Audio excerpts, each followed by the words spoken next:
stability operations at the end of what would become termed as OIF 1, Operation Iraqi Freedom, first increment.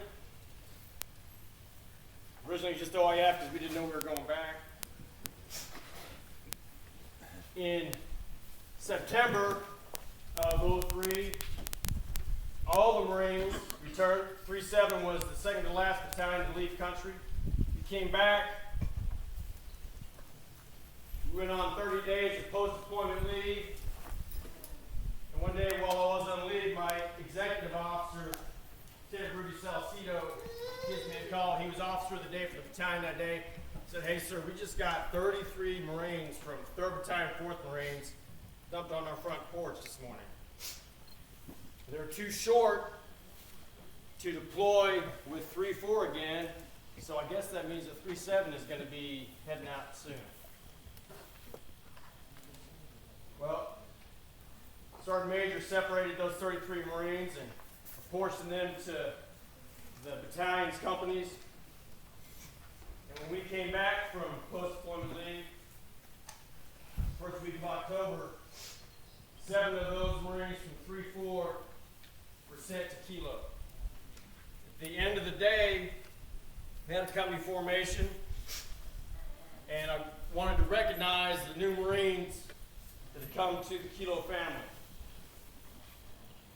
So I introduced them, welcomed them to the family, turned the formation over to First Sergeant Mike Templeton, and then took those 7 new Marines, all of them corporals, NCOs, and took them over to the side to talk to them. Standing there in the ditch outside the barracks in Coronado Palms, California, I thought it was important to have something meaningful to say to our 7 new NCOs. So I thought back to when I'd taken command of Kilo a few months earlier, what I told them. So I grabbed those 7 corporals and I said, look, as a Marine, I believe in 3 things. I believe in leadership by example. I believe in self-sacrifice for the greater good. And I believe that one man can make a difference.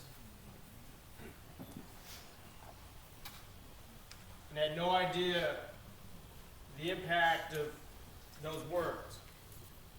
I just thought I was telling them something important, but I didn't understand the gravity of it. Though I did believe in those things. Well, come December of 03, as we were gearing up to head back, we had very few training exercises available to us before we deployed. And we were in the middle of one such battalion level exercise. It was a Wednesday and it was over on Friday, and then the battalion was getting cut on 2 weeks of Christmas leave. It was the 13th of December. And my first sergeant came to me and he said, hey sir, we just got 33 new Marines. We're picking them up in the morning. Oh, good to know. Thanks, First Sergeant. All right, what are we going to do with these guys? You got 33 new bodies just come from the School of Infantry, and you got to plug them in to get your unit ready for combat. Well, every Marine that I currently have had been to combat, but those platoons were not equally sized. The second platoon might have had 20 Marines in it. The third platoon, just by virtue of attrition, had 30. If I topped all those platoons off at, say, 35, overnight, second platoon would have become 2 to 3 times as inexperienced as third platoon. Right? And I knew that wasn't going to cut it because we were going back in. But in my 3 months with Kilo there in Karbala, I also become uneasy with the conventional task organization of the company, and my weapons platoon that was heavy and medium weapons was wholly unsuited for the environment of counterinsurgency operations.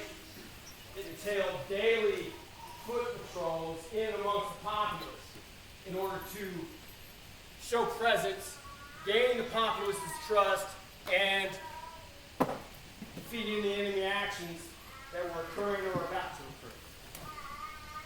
So I knew I needed to reorganize the company as a whole, because the weapons platoon, 1/4 of my manpower, wasn't organized to handle that problem. And I had a bunch of NCOs who had good combat experience, but they were spread unequally now in the platoons that they originally belonged to, because we lost a lot of NCOs when we returned from that deployment, who just simply executed their EAS and gone back home. So I had a lot of shuffling to do.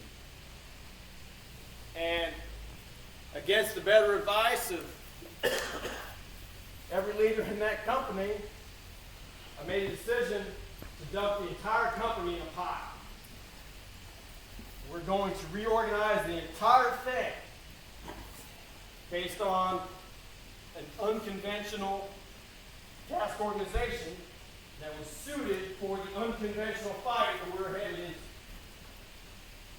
So I grabbed my first sergeant and I said, First Sergeant, I need you to conduct an NFL-style draft with these 122 trigger pullers. I want 4 equal rifle platoons. I want 12 equal rifle squads.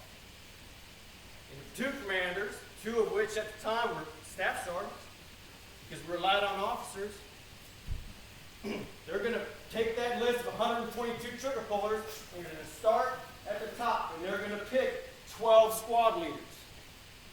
And then they're going to pick 24 fire team leaders, because our squads aren't big enough to have 3 fire teams anymore.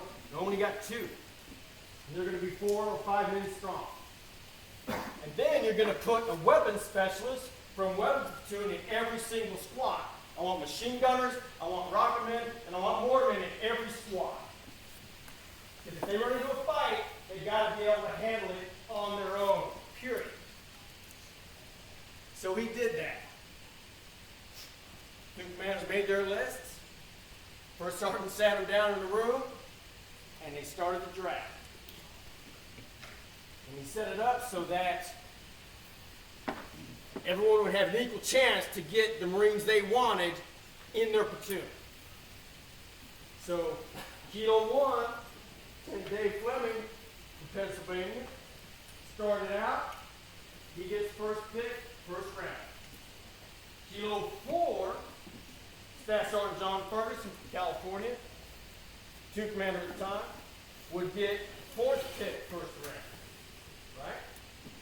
But then in the second round, Staff Sergeant Ferguson would get the first pick. And then Fleming would get the 4th pick. So they started. 4th pick, first round, Staff Sergeant Ferguson chose Corporal Travis Struker, wrestler from Iowa.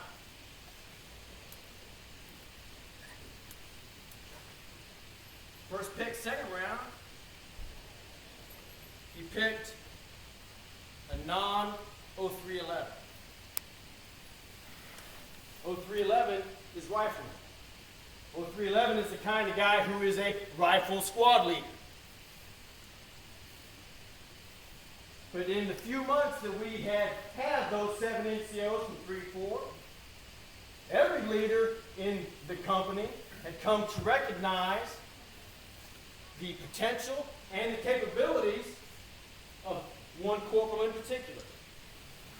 His name was Jason Dunn, machine gunner, 0331. It didn't matter to Ferg. Ferg said, I want Jason. And he made him his second squad leader, hence Kilo 4-2. They finished the draft, we reorganized the company, we went on leave, and 2 weeks later, the first time those 12 squad leaders stepped in front of their new squads was day 1 of our last battalion level exercise on the 2nd of January in March Air Force Base.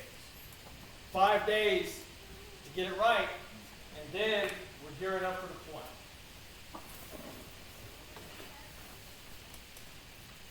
Well, February, mid to late February. Myself and Gunnery Sergeant Elias Fontecchio, my company gunner, we'd be killed in August of that year. Say goodbye to our wives on Valentine's Day, as only the Marine Corps can do, and head over.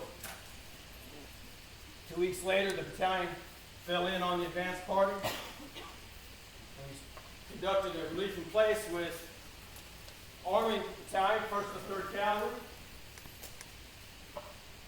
and conducted operation. Kicked things off. Kilo had a unique situation in that Battalion Commander, Lieutenant Colonel Matt Lopez, had designated Lima Company under Captain Rick Gannon, who would be killed on the 17th of April.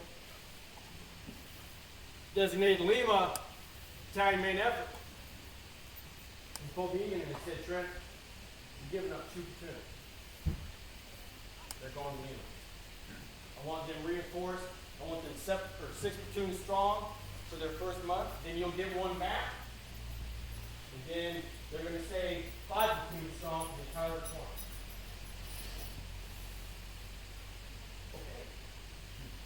So now I reorganized my company. I got my 4 equal rifle platoons, and I got to get 2 of them up. Lima's the battalion main effort.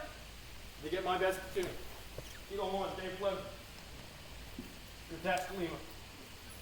And then I had 2 unknowns, Kilo 3 and Kilo 4.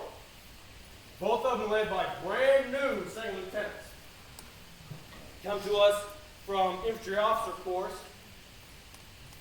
Their first day on the job was 2nd of January, first day of that battalion exercise. So I gave him Kilo 1. Draw numbers from a hat. Kilo 4. Lieutenant Brian Bull Robinson.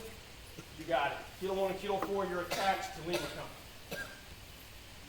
So for the first month in zone, Kilo is holding down operations with 2 rifle platoons and an attached heavy weapons platoon that had the Humvees that got us 25 miles into our zone from the battalion base for the day. And they got work. 4 patrols a day, round the clock, first month straight. I had no choice. But thankfully, around the 1st of April, I got Kilo 4 back. And they've been operating up in Lima zone, so I gave them a couple days to get oriented to their new zone before we started operating with them. And while they were attached to Lima Company, every time they stepped foot outside the wire, they were a rifle platoon strong. 3 squads. Kilo didn't have that benefit. We were so short on manpower with such a large area to cover that squads were going out by themselves with 4 Humvees. So, County Commander came to me on the 13th of April and said, Captain Gibson, we just trained 30 some odd police recruits for the Iraqi police. We had an attached military police platoon at the time. And they spent a month in a police academy that they designed for Iraqi police. And they got them trained up on their role in counterinsurgency operations. And he said, what I want, I'm going to give them all to you. They're all going to Corral, which is one of the 2 towns in my zone. And I want you to set up a 96-hour patrolling operation, going in for 4 days. You're going to set up a company-sized patrol base, and you're going to start working with the Iraqi police. You get these new recruits, and I want them patrolling around the clock. You're going to inject them into your rifle squads, because I want the Iraqi people to see that these young patriots are there in uniform to protect them. I want them to put to use the skills that they learned in the military academy we just put them through, in the police academy. Roger that, sir. And we're going into zone tomorrow because I need to pay a personal visit with the Carabin police chief and give him his first month's payroll for these new police. Roger that, sir. Well, it just so happened that Kilo 4 was up next in the patrolling queue. They'd gotten their feet wet in zone. It was time to start operating. So I grabbed Bull, Lieutenant Robinson, brought him in, and said, Bull, here's the deal. Tomorrow morning, we're taking the battalion commander into zone. We're going to meet with the Iraqi police. Then we're going to reconnoiter a prospective patrol base for the company. We can conduct a 96-hour-long patrolling operation with these guys. So I need a rifle squad to get me into zone and do that. Well, first time that Kilo 4 was going to operate at squad level, who did he pick? Kilo 4 too. Pulled Donovan, gave him the mission, and these guys, in Kilo 4, they had never operated as a squad. And all of a sudden, Dunham, he's got 10 American sons he's responsible for, but on top of that, now you've got crews and vehicles for 8 Humvees that you're taking with you. So, Bull gave him the mission, and Jason spent the entire day getting his boys ready to go out 08 the next morning to relieve the water.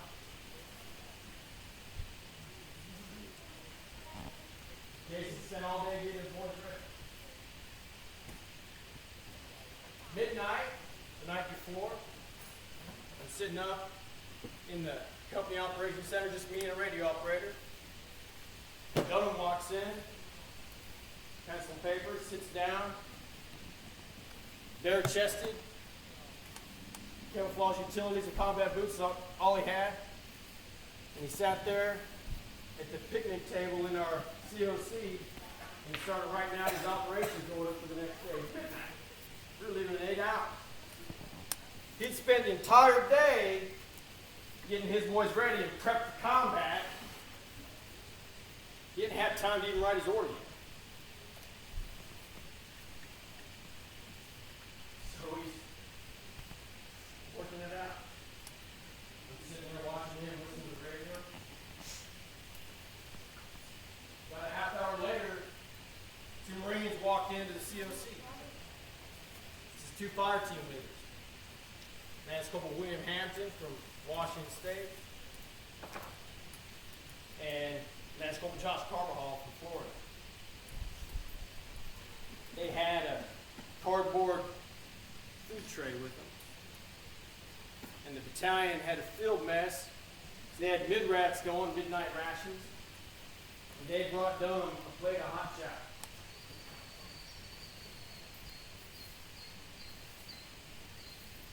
And he looked up at me and says, "What's this?" And Carvajal says, "Well, you ain't had time to take care of yourself, so I want to make sure you take it." I sat there and I watched that. And I said to myself, what would I ever do if I lost a Marine like that? The Marine cared so much about doing the right thing, taking care of his Marines, that he would forego all personal comfort in order to ensure that they were taken care of. And he did it so well, so selflessly, that they acknowledged it and were taking care of him in return.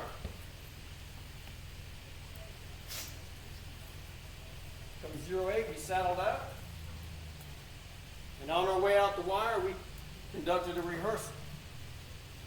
This was the 14th of April. 5 days earlier, on the 9th of April, we had lost our first Marine in an ambush in Sada, which was the eastern end of Travel. And we lost that Marine because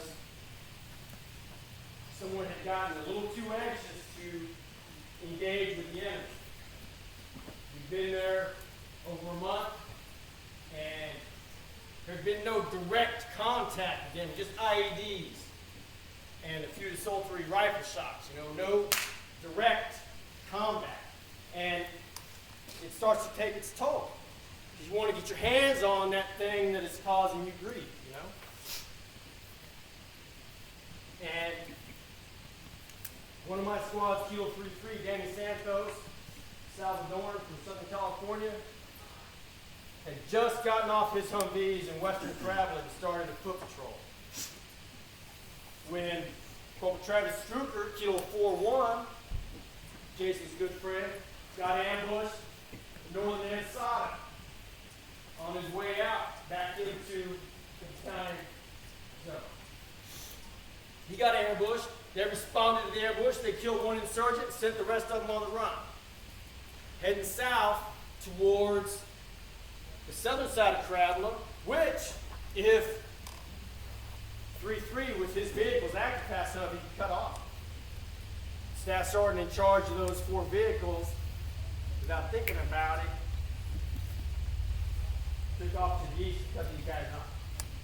Cut it down. He left Kilo 3-3, his 10 dismounted Marines, back in Travel. In mere moments, those 14 Marines, 5 in the lead truck, 5 in the rear truck, and 2 each in 2 middle trucks, found themselves in the middle of a kilometer-long ambush. In my estimation, at least 50 foreign fighters had infiltrated my company zone, and we were just waiting. They'd had time. They saw us work. They knew we only had 2 rides to work, 2 routes to go on, and they went fishing on both of them. And they got Kilo 4-1 in the first one, and Struper gave it back to them. But on the second one, they were without Kilo 3-3. So Santos would have dismounted and rolled up that ambush from the flank. Cesar Lot didn't have a Kilo 3-3.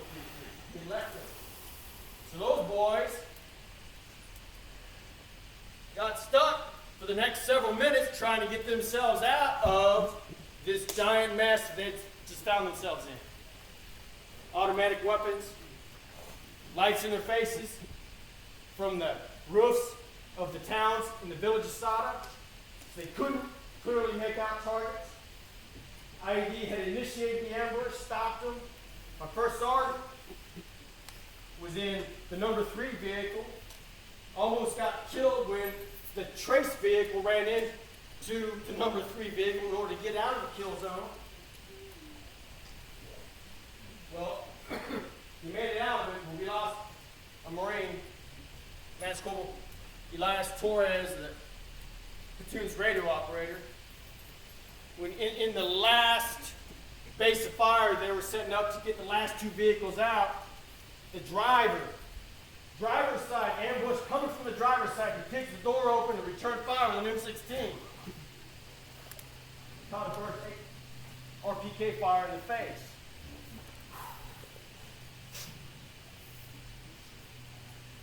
I sat up all night staring at the map trying to figure out exactly what had happened and what we had done wrong. And I came to realize that I had failed to properly prepare my Marines for that eventuality. So every single patrol that left the wire from that moment on was going to conduct rehearsals for react to enemy contact from the flank. So that morning, as we rolled out of 08 on the 14th of April, Kilo 4-2, Dunham initiated the rehearsal. The boys executed. It didn't go exactly as he intended. There were some wrinkles here and there. He knew it. So the leaders came back, Carver Hall, Hampton, Dunham, the vehicle team leaders, came back to me. We talked about what had gone wrong and how to fix it. And I'll never forget that look on Dunham's face as he stood there watching me with those Wiley X goggles on his face. And there was this look of disappointment in his eyes. It felt like he let me down. He hadn't got the rehearsal right. So I knew I needed to kickstart him. So I slapped him on the shoulder and said, "It's no problem. We'll get it right. Let's go. We got a job." So we headed out. We got into Parabola, conducted our liaison with the police. Then the battalion commander left, pushed west to Lima Company's position. Meanwhile, Dunham, myself, and a few other staff hangers patrolled to the south of the police station to a water treatment plant that I'd identified as our company patrol base. It was unoccupied, so we were going to fortify it and use that as our patrol base for this 96-hour operation. So we got into the treatment plant, checking things out. Staff Sergeant Ferguson was there with Dunham, Team Sergeant. Lieutenant Robinson was not. So we're checking things out, and then we heard some explosions to the west. Now, Lima Company, Battalion main effort, had been getting mortared every single day for the previous 2 weeks. And they had yet been able to get the guys who were doing it. They're pretty slick. So we heard those explosions, and I thought, well, maybe we're here. Those moves are mortaring Lima right now, and they don't know we're here, then we can probably get a jump on it. Dunham came running up the ladder well and was standing on the roof of one of those buildings. I looked at him, I said, what do you think? He said, I think Lima's getting hit. I said, well, let's go get it. So Dunham got his radio operator, that's Corporal Jason Sanders from Oklahoma. Had him call the vehicles that were patrolling a wide perimeter around us. And Jason got us on the run, running down Route J to the west, toward the sound of the explosions. Linked up with the trucks en route, got on the trucks, and once that happened, we then had access to the battalion radio net. We figured out quickly that it wasn't Lima Company getting mortared, it was actually the battalion commander's patrol. After they left Parabola Police Department, headed to Lima's Paws, they had got ambushed in an area we call the HK Triangle, which is a small triangular-shaped village between Lima Company's zone in Huseba and my zone in Parabola. It got us right on the scene. It was actually the place of my first ambush, before Kilo had even gotten there. My first day in zone as we were orienting ourselves to take over the Army's area. So, about that time we realized from the radio traffic that there was an ambush on the battalion commander's patrol. An RPG flew over the head of Lance Corporal Carbajal in the vehicle in front of us, so we knew we had arrived at the ambush site. So we went and unasked the vehicles, went over to Dunham, we talked, decided we needed to clear out that ambush from north to south. We go two abreast. He said, sir, you go with Carbajal, I'm going to go with Hampton, and we'll clear south to north. I said, all right. Get those Vicks on the south side, cordon them off, and we'll clear them out. So that's what we did. We started pushing through the HK, and about halfway through, we come across columns of civilian vehicles that were leaving Huseba. They had run into this ambush site, and they were trying to skirt around the south side of it through this village, the HK Triangle. And so we stopped, and I was with Carbajal, and we started checking the vehicles that we came upon. Same time, Hampton and Dunham came across a column of vehicles. And Staff Sergeant Ferguson was with them. Ferg says, we got to check these vehicles. So Ferg went to the first vehicle, and Dunham assessed the situation, saw he had 4 or 5 vehicles in column there. One of them, a white Toyota Land Cruiser with 4 military-age males in it. And if ever there was an indicator of bad things going on, it was a Toyota Land Cruiser with 4 military-age males in it. So Dunham went straight to that vehicle for the driver's side. His point man, Kelly Miller, PFC from Northern California, was behind him. He went for the passenger side. 3 insurgents jumped out of that vehicle and ran off. Miller took a look, inside the vehicle, and he saw an AK-47, the folding stock underneath one of the floor mats. He said, "Hey, I got weapons over here."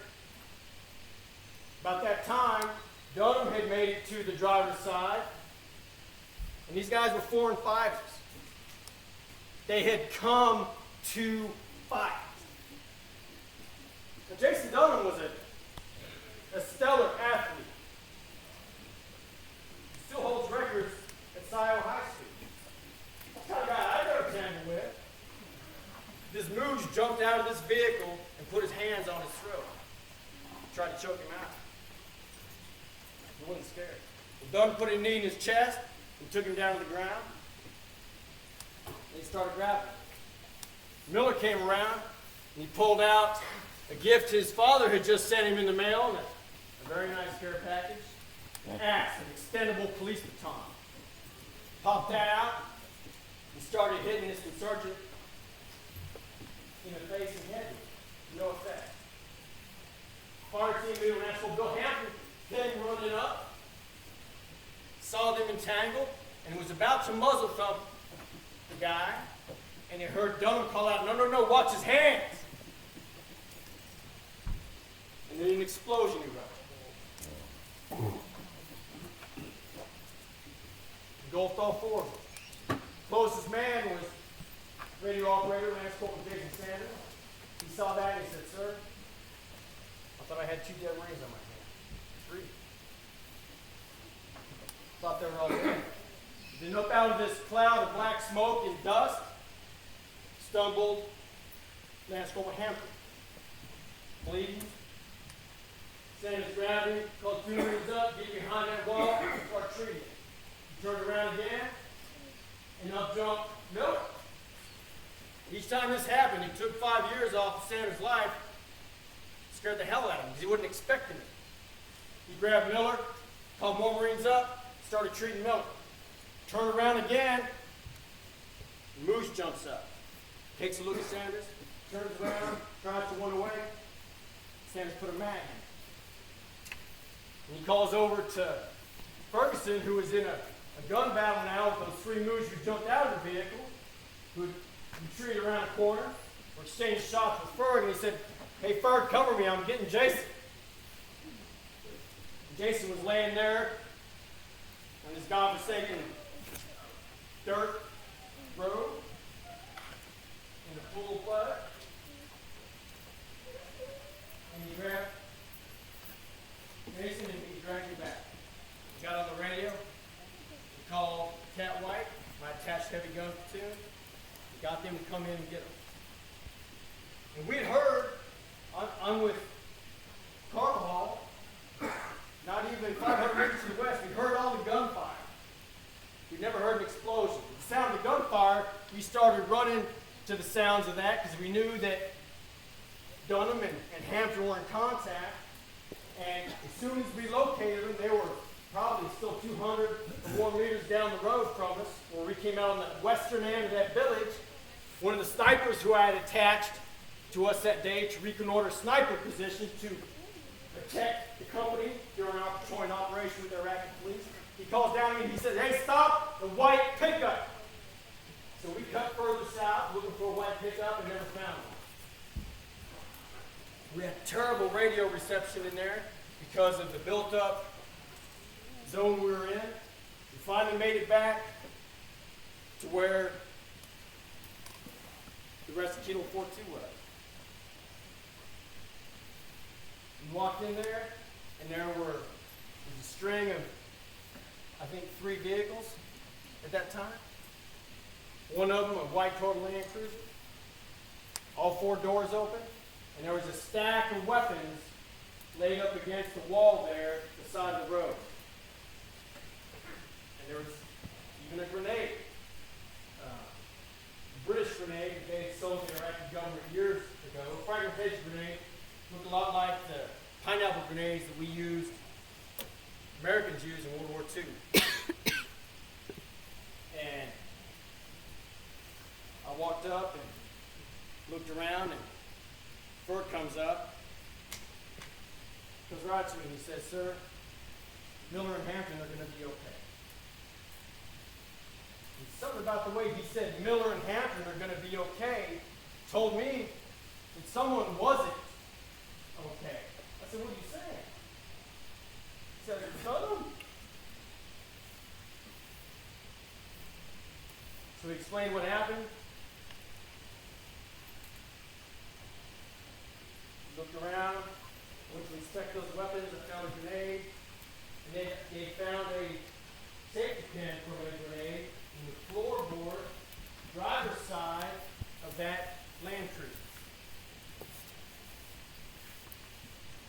We got to looking around,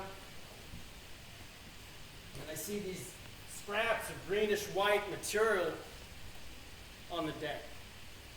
And I found an odd-shaped piece of Kevlar up against the wall by where those weapons were stacked. At first I thought it was a piece of an armored Humvee door, or up-armored Humvees, they lined the inside of those doors with Kevlar. And the battalion's first casualties had come a week prior in the HK Triangle when the Moose had planted a landmine, and the rear wheel of the Humvee struck it, killing the gunner and one of the Marines in the back seat, because that seat is right over the rear wheel. And we knew that the Moose were scrubbing their attack sites. I thought, well, maybe that's a piece of the Humvee door. I picked it up and I started looking at it, and there was a familiar shape to it. And that's the shape of the scoop, your scoop, on the bottom of a Kevlar helmet. Holding this thing, and I started looking around, and I see these little scraps of yellow-green material covering the deck from wall to wall on this dirt road. I say, Ferg, where's Dunham's helmet? I don't know, sir. He called the Marines over to grab all the gear that they pulled off the Marines when they evacuated them. No helmet. So let's get this shit up. I don't believe in leaving any sign of our vulnerability for the enemy to gain confidence from. One of the Marines happened to have a couple of 2-gallon Ziploc bags in his butt pack that he carried probably for waterproofing in case they got stuck out on a long ambush or something. And they filled these 2 Ziploc bags with Kevlar scraps from Dunham's helmet. I assumed that what had happened was that Dunham was facing a grenade when it went off. And that it had not only hit him, but had ripped his helmet apart. We wrapped up that operation a few hours later, long, long day. And 2 days later, I'm sitting with Jason Sanders, the radio operator. I went to Kilo 4's little area in our company-sized warehouse, and we were housed about the size of this tent. The platoons had cordoned off little areas with plywood that the engineers had given us. It had a bit of privacy. So I was in the Kilo 4 area talking to the Marines. I was sitting on the cot with Sanders. And he says, you know, sir, something weird is going on here. He told me a story that 2 or 3 weeks earlier, when they still belonged to Lima Company, they were up in what would later become known as Camp Gannon, after their company commander, Rick Gannon, who would be killed on the 17th. Sitting up there between patrols, talking about things that Marines talk about in combat. And anyone who's ever seen a book that has a copy of every single Medal of Honor citation our nation has awarded, it's thicker than the Bible. And I would argue that at least half of the citations in that book belong to Marines and soldiers who have jumped on grenades to save their buddies. So they were sitting around talking about, what do you do with a live grenade? And Dunham was under the belief you could cover it with a Kevlar, and that the protective qualities of that Kevlar would muffle the blast. And, well, said, nah, I didn't. It's 3 5-second fuse on a grenade. You never have time to get your helmet off and get it over the grenade. And Dunham says, Drew, hold back a second, sir. He comes back with his helmet on. He says, time. We'll work out his Iron Man. I said, let go. Within a second, Dunham tilted his head forward. Chin strap swung out from under his chin, and he slapped that helmet on his head. The bull said, well, still going to mess you up. He not only thought about it, he practiced it. He had rehearsed what he would do if he ever found himself in that situation. Just like being a good third baseman on it. Baseball team for me. I want to get grounded back here. What am I going to do? And Ford talked to me and said, well, yeah, it's going to mess up. I don't know if that's a good idea. And Bull said, well, maybe if you got your sappy plate, your bulletproof plate that was in our body armor, maybe you've got that and the Kevlar on top of that thing, that would be the best thing to do.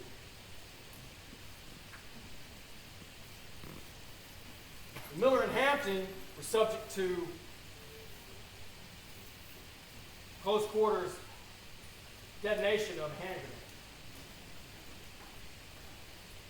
They don't remember exactly what happened at that point, but they remember what he said. And they all know what he rehearsed. And after having examined that helmet, it was obvious that it had tried to contain a blast from inside. And they're not designed to contain blasts or impacts from inside, designed to protect those from outside. I sent that helmet off to division headquarters. They examined it. Meanwhile, I pulled Bull in all 3 or 4 months as a platoon commander and said, you're going to write a citation, Bull. Got it, sir. That citation is seen up there in front of Dunham Barracks. Right, just like that.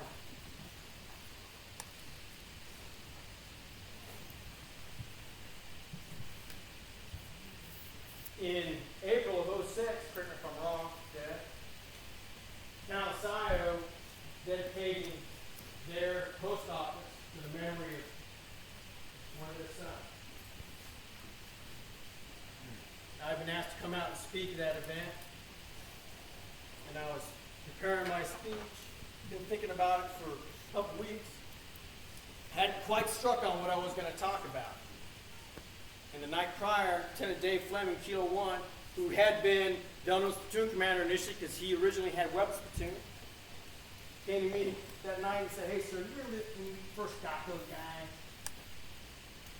And I thought about it, and I remembered that talk I had given those 7 NCOs that morning, that afternoon. Talking to them about leadership by example, about self-sacrifice for the greater good. And one man can make a difference. And they hit me like a bolt of fire. My God. Not only in his performance as a Marine in general, in his performance as a squad leader of Marines, who had dedicated himself to taking care of them and bringing them all back alive, who had extended his enlistment, in fact, to make the entire battalion deployment so he could take care of his Marines, that he, in that single moment, embodied and personified those 3 things that I believed in most as a Marine. In leadership by example, in self-sacrifice for the greater good, and making a difference, just one man.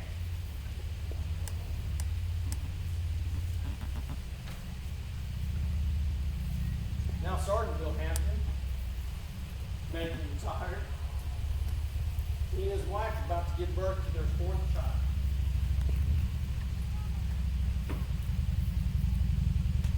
There is a United States Navy guided missile destroyer, DG-109. My squad leader's name on the back of it. piece of that helmet encased in the mast of that ship.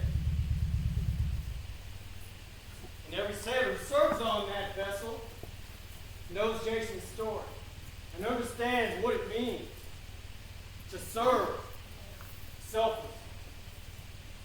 I used to think that, a couple of years after the incident, I had the dubious honor of being a Medal of Honor recipient as company commander, but my God, what I wouldn't give to just be able to have that Marine go home for Christmas.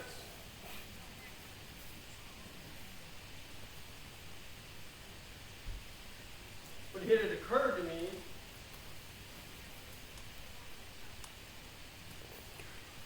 around 2007 that despite it all, despite all of the heartbreak the Dunham family has endured, that their son has accomplished more in that single moment of selflessness than he ever probably could have achieved alive. For the inspiration that he has provided others, for the example that he has shown them, self-sacrifice for the greater good, of leadership by example, and about making a difference in people's lives. And they all came back. Kilo 4-2, to the man is alive today. In no small degree, thanks to the efforts of Corporal Jason Dunham.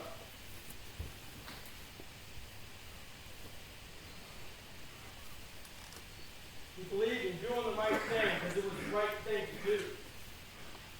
Not because anyone told him what. I think it's only fitting that an organization like LEEK uses that example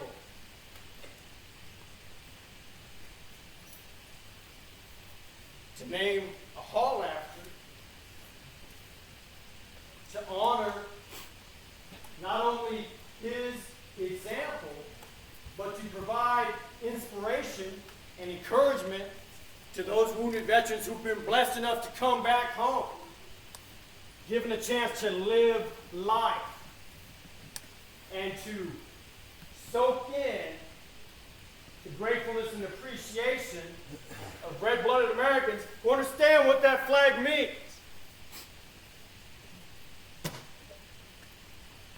Just having been here for 2 days now and seeing what is going on here,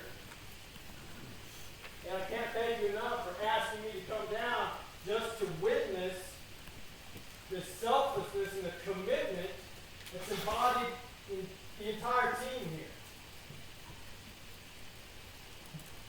Faithful American citizens who are doing what they believe to be the right thing. Not because anyone told them to do it, because they believe it.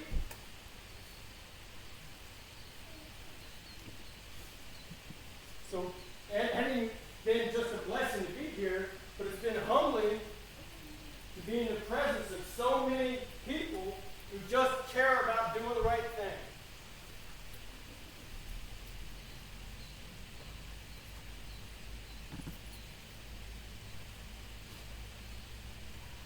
Yeah, that's all I have to say about that. Thank you, man. Well said.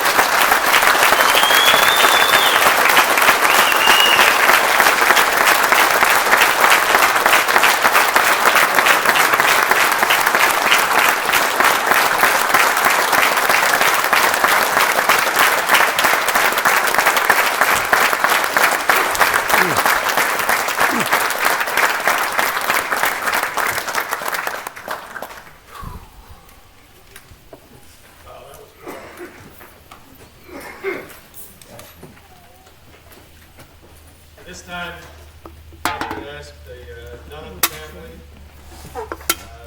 the families dedicating their sons on our Wall of Heroes, and our warrior families to join Ed Fisher and family and Steve McDonald over at the entrance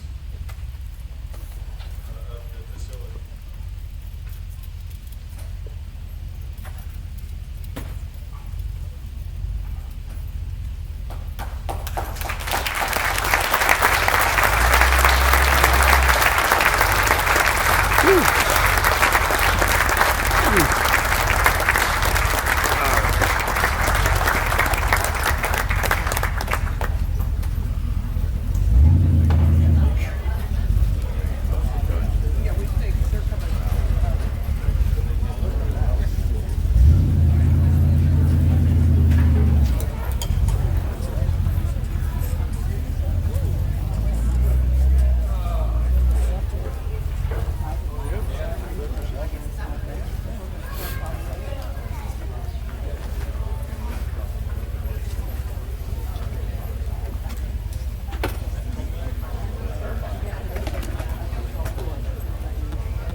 reminder this afternoon, lots of activities, DJL afternoon, vendors, refreshments.